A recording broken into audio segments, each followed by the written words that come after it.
الحمد للہ وحدہ لا شریک لہ والصلاۃ والسلام علی من لا نبی بعدہ اما بعد فاعوذ باللہ من الشیطان الرجیم بسم اللہ الرحمن الرحیم والعصر ان الانسان لفی خسر الا الذین آمنوا وعملوا الصالحات وتواصوا بالحق وتواصوا بالصبر اللہم صلی علی محمد وعلی آل محمد کما صلیت علی ابراہیم وعلی آل ابراہیم انک حمید مجید اللہم بارک علی محمد وعلی آل محمد کما بارکت علی ابراہیم وعلی آل ابراہیم انک حمید مجید۔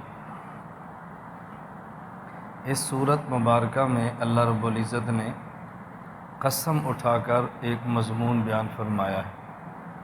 اللہ رب العزت بغیر قسم کے کوئی بات ارشاد فرمائیں وہ بھی کافی ہے، اور پھر اللہ رب العزت فرمائیں اور قسم اٹھا کر فرمائیں، اندازہ فرمائیں مضمون کتنا اہم ہوگا۔ والعصر ان الانسان لفی خسر، اللہ رب العزت نے قسم اٹھا کر یہ بات سمجھائی کہ وہ انسان کامیاب ہوگا الا الذین آمنوا، جس کا عقیدہ ٹھیک ہو، وعامل الصالحات، اور اعمال سنت کے مطابق ادا کرے، وتواصوا بالحق، اور تواصی بالحق کرے، وتواصوا بالصبر، اور تواصی بالصبر کرے۔ تواصوا بالحق اور تواصوا بالصبر کیا ہے؟ اس کے دو معنی ذہن نشین فرمائیں۔ نمبر ایک، صحیح عقیدہ اور مسنون عمل کی دعوت دے، تواصوا بالحق۔ اگر اس دعوت پر کوئی مشکل آئے تو خندہ پیشانی سے برداشت کرے، تواصوا بالصبر۔ دوسرا معنی، عقیدے میں فساد جس شبہے سے پیدا ہو اس شبہے کو زائل کرے، تواصوا بالحق۔ اور اعمال میں سستی اور کمزوری جس خواہش کی وجہ سے آئے اس خواہش کی اصلاح کرے، تواصوا بالصبر۔ یہ دو معنی ذہن نشین فرما لیں۔ میں یہاں مرکز آنے والے اکثر علماء سے گزارش کرتا ہوں کہ قرآن کریم نہایت فصیح اور بلیغ کتاب ہے، لیکن قرآن کریم کا جب ہم مطلب اپنی زبان میں دوسرے شخص کو سناتے ہیں تو ہماری زبان میں فصاحت اور بلاغت نہیں ہوتی، تو لوگ سمجھتے ہیں قرآن فصیح نہیں ہے، قرآن بلیغ نہیں ہے، حالانکہ جرم اور قصور ہمارا ہوتا ہے کہ ہم قرآن کریم کا مفہوم صحیح طرح آگے ادا نہیں کرتے۔ قرآن کریم بہت سارے مقامات پہ محاورات کے مطابق گفتگو کرتا ہے۔ جب قرآن کریم ایک گفتگو محاورے میں کرے تو لفظی ترجمہ اس بات کو ادا نہیں کر سکتا، اس کو سمجھانے کے لیے آپ کو اپنی زبان کے محاورات میں ترجمہ کرنا پڑے گا، ورنہ بات سمجھ نہیں آتی۔ اور یہ جو ایک ہمارے ہاں بہت بڑا ایک اشکال بھی ہے، اور بہت سارے حضرات کہتے بھی ہیں کہ ہمارے علماء کو کالج یونیورسٹی کے طلباء اور پروفیسر نہیں سنتے۔ میں سمجھتا ہوں اس نہ سننے کی ایک بہت بڑی وجہ یہ ہے کہ ہم یونیورسٹی اور کالج میں ان کی زبان میں صحیح مسئلہ بیان نہیں کرتے۔ مسئلہ نہ بدلیں، زبان بدلی ہے نا، تو جس زبان میں آپ گفتگو کرنا چاہتے ہیں اس زبان میں بات کریں، جیسا ماحول ہے وہاں کی گفتگو کریں، غلط گفتگو نہ کریں، اپنی حیثیت سے نیچے نہ اتریں، لیکن مخاطب کی رعایت کرنا بھی تو ضروری ہے نا۔ میں اس لیے اکثر طلباء سے بارہا یہ بات کہتا ہوں کہ آیات اور احادیث کا ترجمہ کرنا سیکھیں۔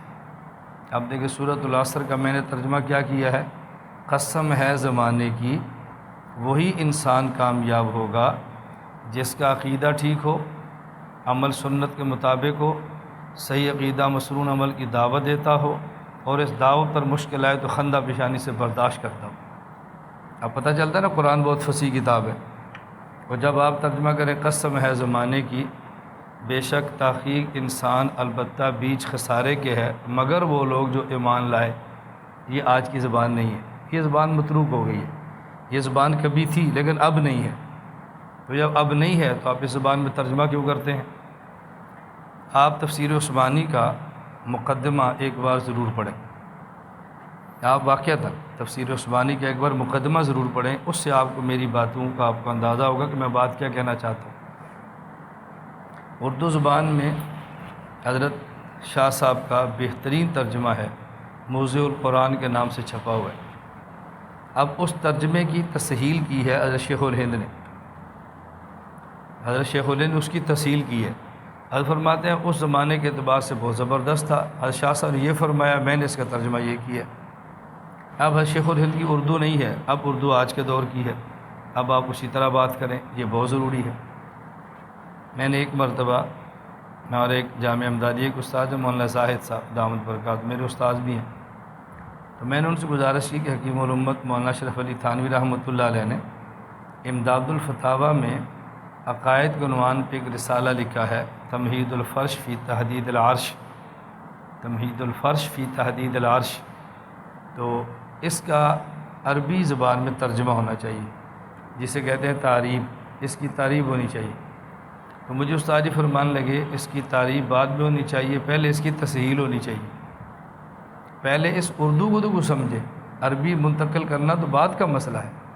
تو اس لیے ہماری خوبی ہے کہ ہم قرآن کریم اور احادیث کا ترجمہ اس انداز میں کریں کہ عوام اس کو سمجھے اور بہت جلد عوام کے دماغ میں یہ بات اترے، بہت جلدی یہ بات اترے۔ اللہ رب العزت یہ چیز آپ کو بھی عطا فرمائے۔ داعی کے لیے دو چیزیں بہت ضروری ہیں، سمجھنے والا دماغ اور سمجھانے والی زبان۔ سمجھنے والا دماغ نہ ہو تو بات سمجھتا نہیں، سمجھانے والی زبان نہ ہو تو بات سمجھا نہیں سکتا۔ داعی کی بہت سی صفات ہیں، کسی موقع پر میں عرض کروں، میں درمیان میں ایک بات چلی تو میں نے عرض کر دی۔ تو نمبر 1 عقیدہ ٹھیک ہو، نمبر 2 اعمال سنت کے مطابق ہو، یہ بنیادی دو چیزیں ہیں۔ آگے پھر صحیح عقیدہ اور مسنون عمل کی دعوت، اور اس پر مشکلات ہیں تو خندہ پیشانی سے صبر اور برداشت، لیکن بنیادی چیزیں کتنی ہیں؟ 2، نمبر 1 عقائد اور نمبر 2 اعمال۔ اس کا معنی شریعت کے اجزاء 2 ہیں، نمبر 1 عقائد اور نمبر 2 اعمال، شریعت کے 2 اجزاء ہیں۔ آگے اعمال کی تفصیلات ہیں، یہ جیسے میں نے صبح بھی عرض کیا تھا، کہتے ہیں جی اس میں احکام ہیں، یہ عبادات ہیں، یہ معاشرت ہے، یہ معاملات ہے، اخلاقیات ہے، آپ تفصیلات کرتے جائیں، خلاصہ تو 2 چیزیں ہیں، نمبر 1 عقائد اور نمبر 2 اعمال، ان 2 چیزوں کا نام شریعت ہے۔ ان 2 میں عقائد اہم ہیں بنسبت اعمال کے، اعمال بھی ضروری ہیں لیکن عقائد اہم ہیں بنسبت اعمال کے۔ کیوں؟ اگر کسی شخص کے عقائد ٹھیک ہوں اور اس کے نامہ اعمال میں ایک بھی نیک عمل نہ ہو، وہ انشاءاللہ جنت میں ضرور جائے گا، اور کسی آدمی کے سارے نیک اعمال اس کے نامہ اعمال میں موجود ہوں اور ایک عقیدہ فاسد ہو جائے، یہ کبھی جنت میں نہیں جائے گا۔ تو پہلے عقائد ہیں اور پھر اعمال ہیں، عقائد اعمال کی نسبت زیادہ ضروری ہے۔ پہلی چیز عقیدہ ہے، عقائد چونکہ اہم ہیں بنسبت اعمال کے۔ اللہ رب العزت کا بھی آپ نظام دیکھیں، عقائد کا محل اللہ نے دل کو بنایا ہے، اور اعمال کا محل اللہ نے ظاہری جسم کو بنایا۔ عقائد کا محل دل کو بنایا اور اعمال کا محل ظاہری جسم کو بنایا ہے۔ 2 اس میں اکثر باتیں عرض کرتا ہوں جو سمجھنی ضروری ہے۔ نمبر 1، دنیا میں جو چیز جتنی قیمتی ہو اس کو رکھنے کا محل اتنا ہی زیادہ محفوظ ہوتا ہے۔ عقائد چونکہ بنسبت اعمال کے قیمت میں زیادہ ہیں، اس لیے ان کے رکھنے کا محل بدن ہے، ان کے رکھنے کا محل دل ہے، اور اعمال بنسبت عقائد کے کم ضروری ہیں، اس لیے ان کا محل اللہ نے ظاہر جسم کو بنایا ہے، اس لیے کہ دل ظاہر جسم کی بنسبت محفوظ زیادہ ہے۔ دوسری بات کہ اگر عقائد میں سے ایک عقیدہ بھی خراب ہو جائے، فاسد ہو جائے، تو اسلام کا ایمان ختم ہو جاتا ہے، اسلام اور ایمان آدمی کا ختم ہو جاتا ہے۔ لیکن اگر آدمی کے عقائد ٹھیک ہوں اور اعمال میں سے بعض اعمال چھوٹ جائیں تو آدمی کا ایمان ختم نہیں ہوتا۔ عقائد میں سے بعض عقائد چھوڑ جائیں تو مسلمان نہیں رہتا، اور اعمال میں سے بعض اعمال چھوڑ دے تو بندہ مسلمان رہتا ہے۔ مجھے آج ہی ہمارے ایک عزیز تھے، تو وہ فون پہ مسئلہ پوچھ رہے تھے کہ جی فلاں ہمارا آدمی ہے اور اس نے باہر ایک غیر مسلم عورت سے نکاح کیا ہے۔ وہ کہتا ہے وہ حضور کو نبی مانتے ہیں، صرف آخری نہیں مانتے۔ نبی تو وہ بھی مانتے ہیں، ہم بھی مانتے ہیں، صرف آخری نہیں مانتے۔ اب دیکھو صرف آخری نہیں مانتے، اسے سارا ایمان ختم۔ میں نے کہا بھی جس طرح نبی کریم صلی اللہ علیہ وسلم کو نبی ماننا ضروری ہے، اسی طرح آپ کو آخری نبی ماننا بھی ضروری ہے۔ اب اس کو دیکھیں، اعمال کا محل جسم ہے اور عقائد کا محل دل ہے۔ اگر آدمی کے اعضاء میں سے بعض اعضاء کٹ جائیں تو بندہ زندہ رہتا ہے، ہاتھ کٹ جائے تب زندہ، پاؤں کٹ جائے تب زندہ، آنکھ نکل جائے تو زندہ، ناک کٹ جائے تو زندہ۔ لیکن دل کے اجزاء میں سے بعض اجزاء کٹ جائیں تو آدمی زندہ نہیں رہتا۔ اس بات کو سمجھنا بے حد ضروری ہے۔ اصل چیز عقائد ہے اور اس کے بعد اعمال ہے۔ میں سمجھانے کے لیے ایک مثال دیتا ہوں کہ عقائد کی مثال ایسے ہے جیسے عدد ہو، اور اعمال کی مثال ایسے ہے جیسے 0 اور 0 ہو۔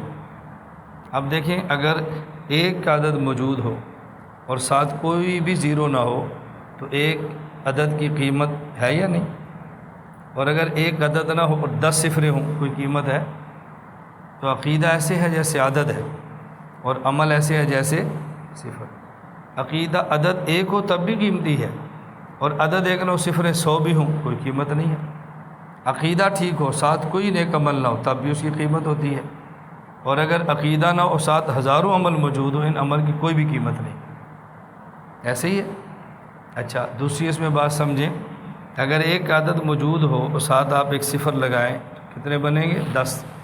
2 صفر لگائیں 100، 3 لگائیں 1000، 4 صفریں 10,000، 5 صفریں 1,00,000، بن رہے ہیں نا؟ اب اگر عدد کے ساتھ صفر بنتی جائے، بنتی لگتی جائے تو عدد کی قیمت بڑھتی جائے گی، ایسے ہی ہے۔ اور اگر 1 2 3 4 5 6 صفریں موجود ہو، عدد موجود نہ ہو، کوئی قیمت ہے؟ اب صفر موجود ہے، ساتھ ایک عدد لگائیں، کتنے ہو گئے؟ 10۔ ایک عدد اور بڑھا دیں، 110۔ ایک عدد اور بڑھا دیں، جی 1110۔ اب میں بات سمجھا رہا تھا کہ دیکھیں، اگر عدد موجود ہو اور ساتھ صفر لگائیں، اس سے عدد کی قیمت بڑھتی ہے، اور صفر موجود ہو اور ساتھ عدد لگائیں تو اس سے صفر کی قیمت بنتی ہے۔ دو لفظ سمجھ گئے؟ عدد کے ساتھ صفر کے آنے سے عدد کی قیمت بڑھتی ہے، اور صفر کے ساتھ عدد لگانے سے صفر کی قیمت بنتی ہے۔ معلوم ہوا عقیدے کے ساتھ عمل آ جائے تو عقیدے کی قیمت بڑھ جاتی ہے، اور عمل کے ساتھ عقیدہ آ جائے تو عمل کی قیمت بن جاتی ہے۔ تو عمل کے آنے سے عقیدے کی قیمت بڑھتی ہے، اور عقیدے کے آنے سے عمل کی قیمت بنتی ہے۔ فرق سمجھ آ گیا؟ تو ایک ہے آمنو اور دوسرا ہے عامل الصالحات۔ تو پہلی چیز عقائد اور دوسری چیز اعمال۔ اب یہ میں فیصلہ نہیں کرتا، میں کہتا ہوں آپ کریں، اور دنیا کا ہر مسلمان فیصلہ کرے کہ عقائد ضروری ہیں یا اعمال ضروری ہیں۔ بتاؤ، عقائد ضروری ہے نا؟ اچھا، دین کے کسی بھی شعبے میں کام کرنے والے کے لیے عقیدہ ہر بندے کے لیے ضروری ہے، ہر بندے کے لیے۔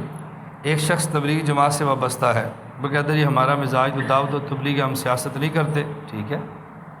ایک آدمی سیاسی کام کرتا ہے، کہتا ہے جی ہماری جماعت سیاسی ہے، ہم اسمبلی میں جا کر قانون کی بات کرتے ہیں، دعوت و تبلیغ ہمارا کام نہیں ہے۔ دعوت و تبلیغ سے مراد جو مروجہ دعوت و تبلیغ، ٹھیک ہے۔ ایک آدمی کہتا ہے جی ہم تو خانقاہ میں اللہ اللہ کرتے ہیں، نہ ہمارا دعوت کا مزاج ہے نہ سیاست کا مزاج ہے، ٹھیک ہے، ان کا ذوق ہے۔ ایک شخص کہتا ہے جی ہم تو جہاد کرتے ہیں، نہ سیاسی لوگ ہیں نہ تبلیغی لوگ ہیں نہ خانقاہی لوگ ہیں، ٹھیک ہے۔ ایک بندہ کہتا ہے جی میں تو تدریس کرتا ہوں، مدرس آدمی ہوں، نہ خانقاہی ہوں نہ تبلیغی ہوں نہ سیاسی ہوں نہ مجاہد ہوں، ٹھیک ہے۔ ہم اس پر اعتراض نہیں کرتے، لیکن سوال یہ ہے، یہ مدرس، یہ خانقاہی، یہ مبلغ اور یہ مجاہد اور یہ سیاستدان، عقیدہ سب کی ضرورت ہے یا نہیں؟ کوئی شخص کہہ سکتا ہے کہ میں خانقاہی آدمی ہوں، مجھے عقیدے سے کوئی غرض نہیں ہے، میں مجاہد آدمی ہوں، عقیدے سے مجھے کوئی غرض نہیں ہے، میں سیاسی آدمی ہوں، میرے عقیدے سے کوئی تعلق نہیں ہے۔ اب چونکہ پوری شریعت کی بنیاد عقیدہ ہے تو معلوم ہوا کہ عقیدہ ہر مسلمان کی ضرورت ہے۔ دین کے کسی بھی شعبے میں انسان کام کرے، عقیدہ اس کی اپنی ضرورت ہے۔ دوسروں کا عقیدہ سمجھائے یا نہ سمجھائے یہ بات کا مسئلہ ہے، لیکن اپنا عقیدہ تو ٹھیک ہونا ضروری ہے یا نہیں؟ جی، اپنا عقیدہ ٹھیک ہونا ضروری ہے نا۔ اب اتنا شدید آپ کو تعجب ہوگا بات سمجھنے کے بعد، پہلے تو مجھے اکیلے کو تعجب ہوتا ہے نا، اب سب کو تعجب ہوگا۔ یعنی جو چیز سب سے زیادہ ضروری ہے، آپ کے علم میں کوئی جماعت، کوئی گروہ، کوئی ادارہ، کوئی افراد ہو تو مجھے بتائیں کہ جو عقائد پہ کام کرتے ہو۔ عقائد پہ کام کرنے والے نہیں ہیں، اعمال پہ کام کرنے والے موجود ہیں۔ اگر آپ کا کسی بھی مسجد میں آنے والا شخص بیان کرے تو بیان کا عنوان کیا ہوگا؟ اصلاحی بیان ہوگا۔ اصلاحی بیان کا معنی عقائد یا اعمال پہ بیان ہوگا؟ جی، اعمال پہ بیان ہوگا۔ کوئی بھی آپ کے بیان کرنے کے لیے آئے تو اعمال پہ بیان ہوگا، عقائد پہ نہیں ہوگا۔ اب ہر چیز ہر بندے کی ضرورت ہے اور اس پر کوئی جماعت نہیں ہے۔ اچھا، اس کو غیر اہم سمجھا جا رہا ہے، اس کو نظر انداز سمجھا جا رہا ہے، اور اگر عقیدے پر کام ہے بھی تو مخصوص عقیدے پر ہے، تمام عقائد پہ نہیں۔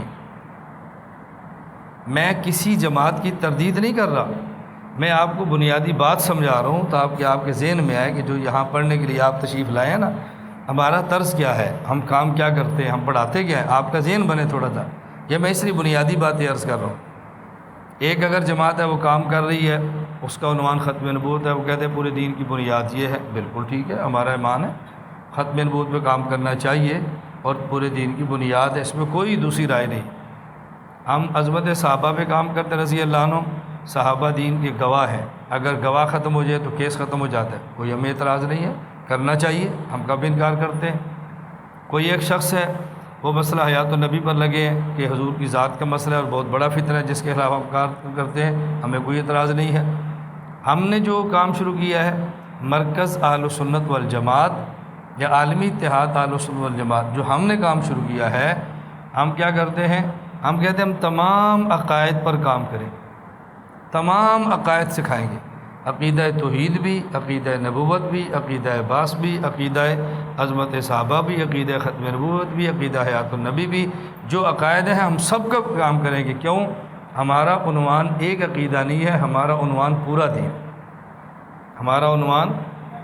اچھا، جب یہ آپ کا ذہن بن جائے گا اور یہ بات سمجھ آ جائے گی، اب مجھے آپ ایک بات بتائیں، جب ہم سمجھتے ہیں ہمارا عنوان پورا دین ہے تو پورے دین میں توحید بھی ہے، ختم نبوت بھی ہے، عظمت صحابہ بھی ہے رضی اللہ عنہ، حیات النبی بھی ہے صلی اللہ علیہ وسلم، اور دیگر عقائد بھی ہیں۔ جب یہ سارے عقائد پورے دین کا حصہ ہیں تو آپ ایمان کے ساتھ بتاؤ، ان میں سے کوئی فرد، کوئی ادارہ، کوئی جماعت اگر کسی عقیدے پر کام کرے گی، ہماری معاون ہوگی یا مخالف؟ جی، معاون ہوگی نا۔ اس کا کام دیکھ کر ہمیں پریشان ہو چاہیے، خوش ہونا چاہیے۔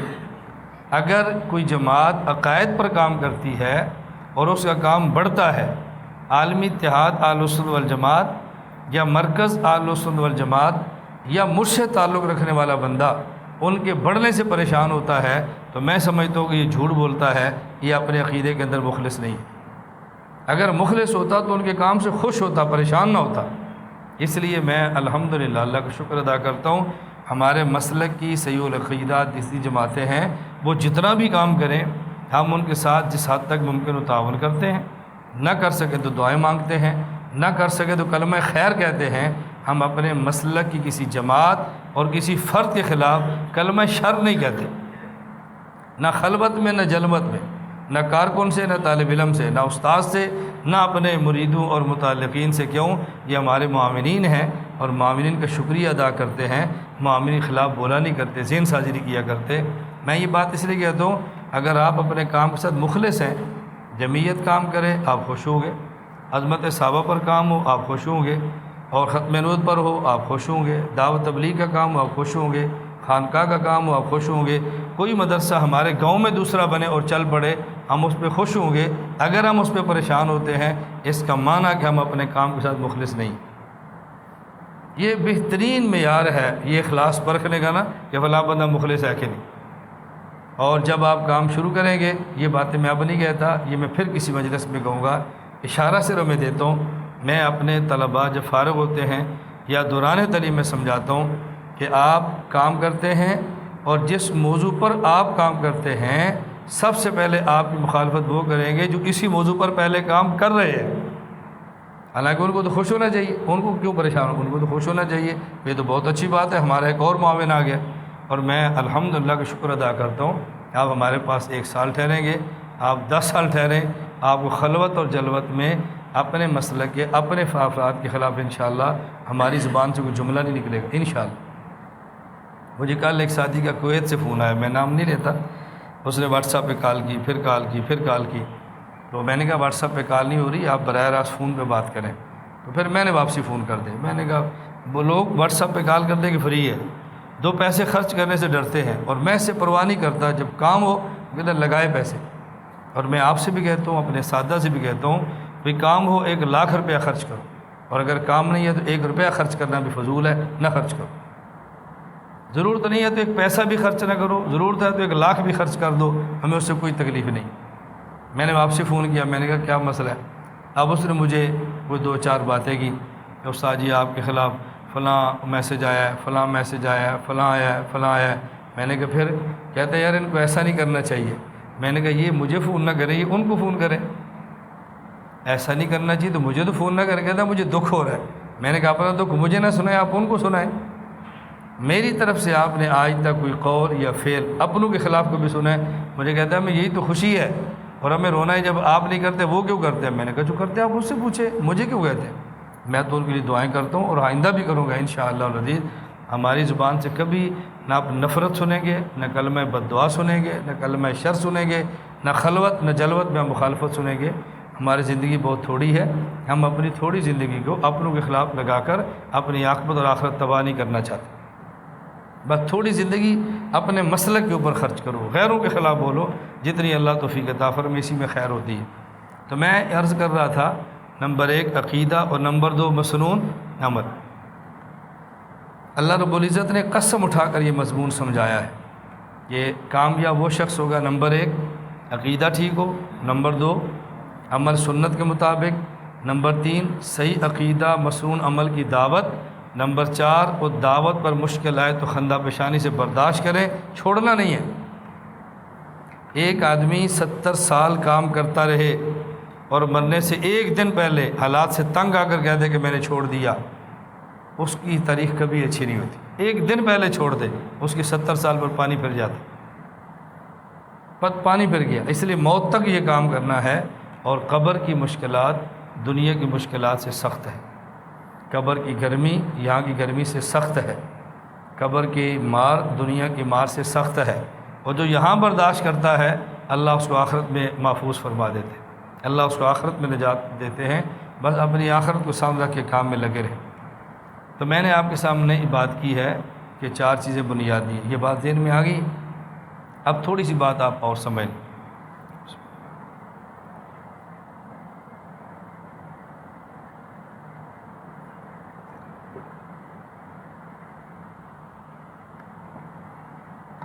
الحمدللہ مجھے ایک ساتھی کہتا ہے استاد جی پانی بہت پیے نا بندہ پتلا ہوتا ہے۔ میں نے کہا میں موٹا بھی ہوتا ہوں، پانی بھی پیتا ہوں۔ موٹے ہونے سے ہم نے پانی نہیں چھوڑا، پانی سے ہم پتلے نہیں ہوئے، دونوں کام ساتھ ساتھ چل رہے ہیں۔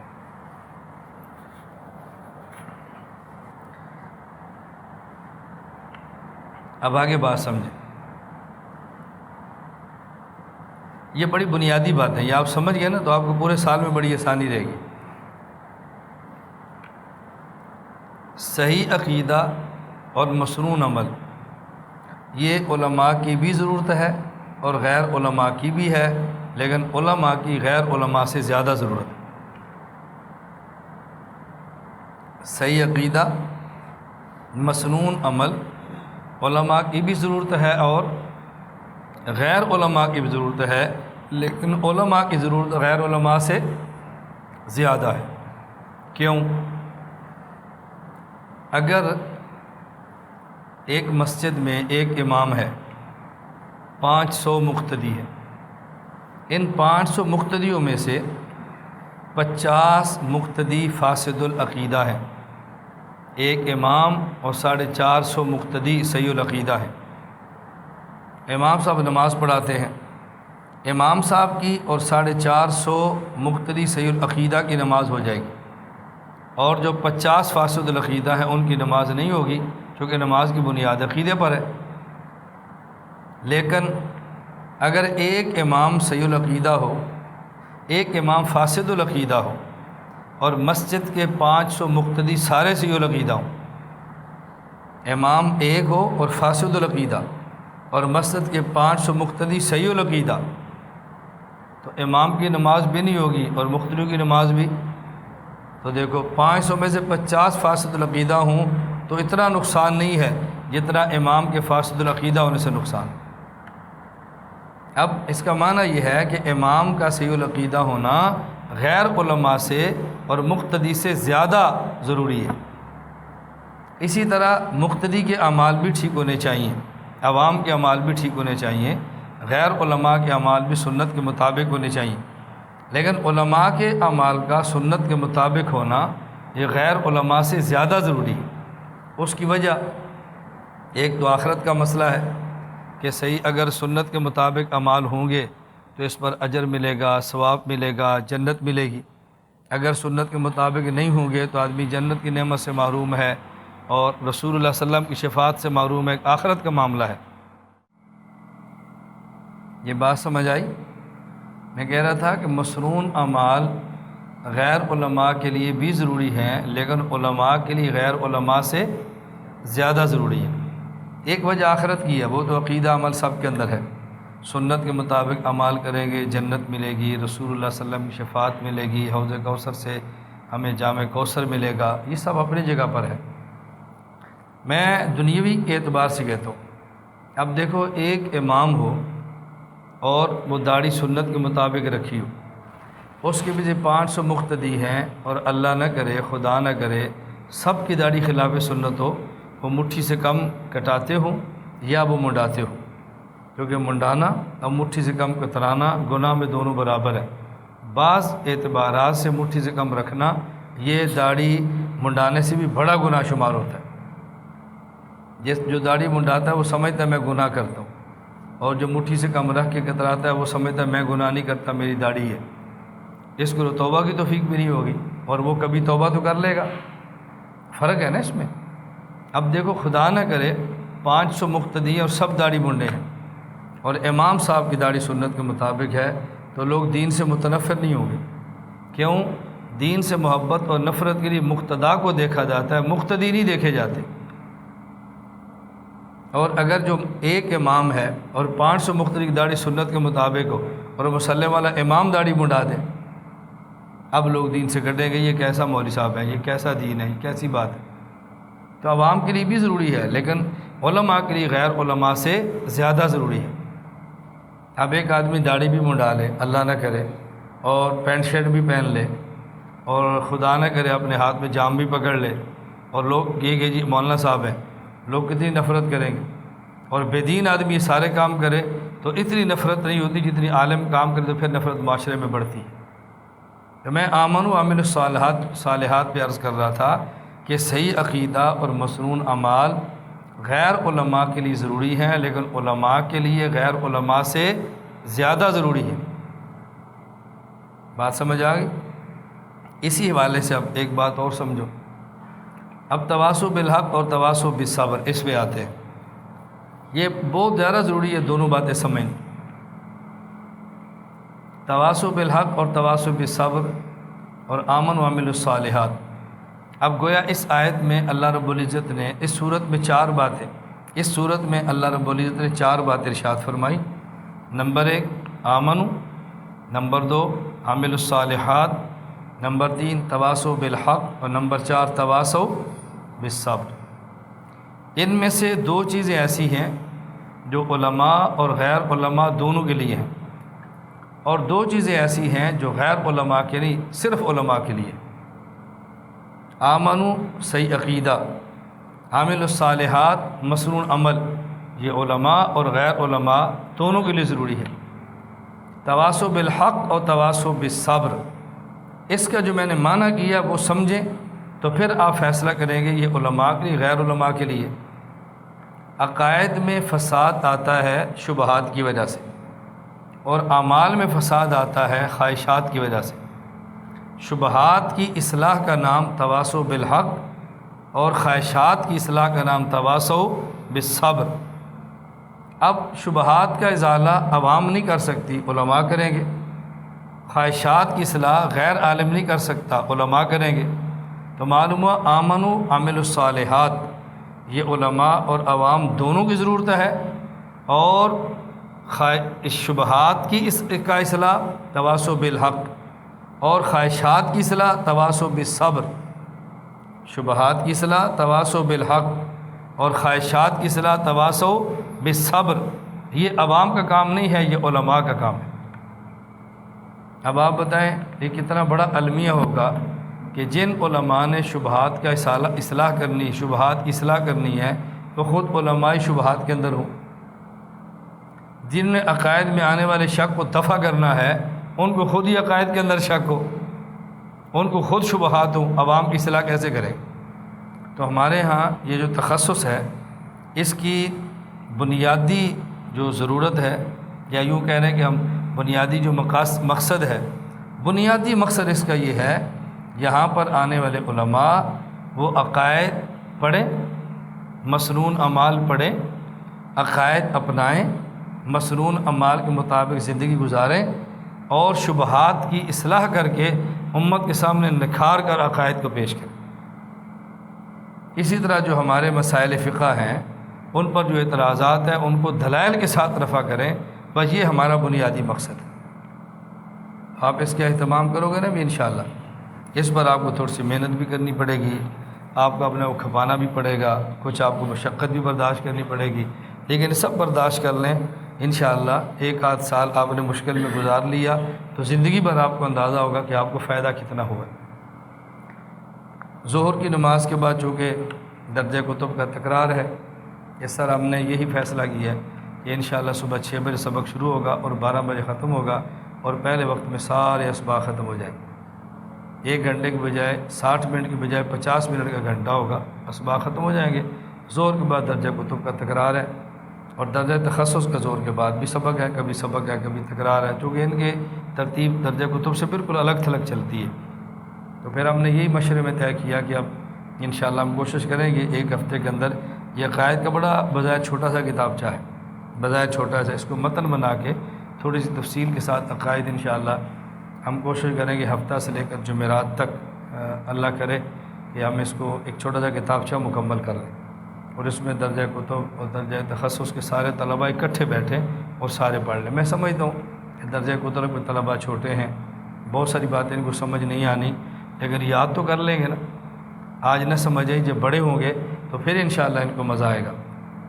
میں نے کئی ایک بار اس پر ایک چھوٹا سا واقعہ اور لطیفہ پیش کیا کہ میں ایک مرتبہ گجرات کے ایک علاقے میں گیا، اور وہاں ایک مدرسہ ہے، دیہات کے اندر ہے، شہر سے باہر ہے، اور حفظ کا مدرسہ ہے۔ ملاقات ہوئی تو مجھے قاری صاحب نے فرمایا کہ آپ ان بچوں میں کوئی بیان کر دیں، تو میں نے درجہ حفظ کے بچوں میں بیان کیا، اور استوا علی العرش عین اللہ، اللہ کہاں ہے، اس پر آدھا گھنٹہ بیان کیا۔ کچھ اس میں دلائل دیے، کچھ شکوک کا ازالہ کیا، آدھا گھنٹہ طلبہ بیان کیا، پھر دعا کرا دی۔ جب طلبہ اٹھ کے چلے گئے تو مجھے قاری صاحب نے فرمایا کہ آپ کا بیان ان بچوں کو کیا سمجھ آیا؟ ہمارا خیال تھا ان بچوں کے اندر آپ کو اصلاحی باتیں کرتے، ان کا فائدہ ہوتا، اور آپ نے یہاں پہ عقیدے والی مناظرانہ سے گفتگو کر دی ہے، بچوں کا اس میں کیا فائدہ ہوگا؟ سمجھ تو ان کو آیا نہیں۔ میں نے کہا ان بچوں کو واپس بلاؤ۔ قاری صاحب نے واپس بلا لیا۔ اب قاری صاحب نے اس سے کافی خوشی محسوس کی کہ لگتا ہے مولانا صاحب پر میری بات نے اثر کی ہے، اب یہ مزید 10-15 منٹ اصلاحی بات کرے گا۔ اصلاحی کا معنی سمجھ گئے؟ عقائد پہ ہونے والی گفتگو کوئی بندہ اصلاحی گفتگو نہیں کہتا۔ اصلاحی کا معنی ہوتا ہے کہ عقیدے پر گفتگو نہ، بس پھر اصلاح ہے، اور عقائد کی اصلاح پر ہو تو پھر شرارت اور فرقہ واریت ہوتی ہے۔ بچے واپس آ گئے تو میں نے ان میں سے ایک بچے کو کھڑا کیا، 10-11 سال کا ہوگا یا 12 سال کا ہوگا۔ آپ نے کتنے پارے پڑھ لی؟ اس نے کہا جتنے پارے پڑھ لی۔ تو میں نے اس میں سے ایک پارہ اس کو سناؤ، اس نے ایک رکوع سنا دیا، تو میں نے اس سے کہا اس کا ترجمہ کرو، کہ جی مجھے تو نہیں آتا۔ میں نے کہا چلو اس کا خلاصہ، مفہوم، تشریح کچھ تو بتاؤ نا، اس میں اللہ پاک کیا فرمانا چاہتے ہیں۔ اس نے کہا مجھے نہیں پتا۔ میں نے کہا ٹھیک ہے سب بچے جاؤ، سب چلے گئے۔ میں نے قاری صاحب سے پوچھا کہ جب یہ بچہ قرآن سمجھتا نہیں ہے آپ اس کو پڑھاتے کیوں ہیں؟ جب یہ بچہ قرآن کریم سمجھتا نہیں ہے آپ اس کو پڑھاتے کیوں ہیں؟ مجھے قاری صاحب کہتے بچہ ہے ابھی رٹ لے، بڑا ہو کے سمجھ جائے گا۔ تو میں نے کہا میرا آدھا گھنٹے کا عقیدے والا بیان رٹ لے، بڑا ہو کے سمجھ جائے گا۔ آپ 3 سال ان کو پڑھاتے ہیں اور سمجھ نہیں آتا، اور آپ نے کبھی اعتراض نہیں کیا، اور ہم نے آدھا گھنٹہ بیان کیا اور سمجھ نہیں ہے تو آپ نے فوراً اعتراض کر دیا۔ اور پھر ہمارے بارے میں مشہور کیا ہے، اعتراض بہت کرتے ہیں، برداشت نہیں کرتے۔ آپ کے 3 سال پر آپ نے کبھی اعتراض کیا ہے اور ہمارے آدھے گھنٹے پر آپ نے اعتراض کر دیا، آپ پھر بھی مسئلے ہیں اور میں پھر بھی شرارتی ہوں۔ بات سمجھ آ گئی؟ تو اس لیے ہم نے کہا درجہ کتب کے بچے بھی ساتھ بیٹھ جائیں کہ چلو یہ اگر یاد کر لیں گے، سمجھ نہ بھی آیا، اور بعض ہوتے ہیں ماشاءاللہ چھوٹی عمر میں بڑی اچھی طرح بات کو سمجھتے ہیں، بہت اچھی طرح بات کو سمجھتے ہیں۔ اللہ تعالیٰ نے بعضوں کو بہت لیاقت اور صلاحیت دی ہوتی ہے حفظ کی۔ میں نے بتایا نا، میں نے درجہ حفظ شیخ سرفراز رحمۃ اللہ علیہ کیا ہے۔ اس میں کیا عمر ہوتی ہے؟ ہم صبح فجر کے بعد درس قرآن میں بیٹھتے تھے، اب اس وقت کی جو باتیں سنی تھی نا یاد تھی، اب اس کو بیان کرنے کا مزہ آتا ہے۔ یاد اس وقت ہوگی، سمجھ اب آ گئی۔ اللہ ہم سب کو توفیق عطا فرمائے۔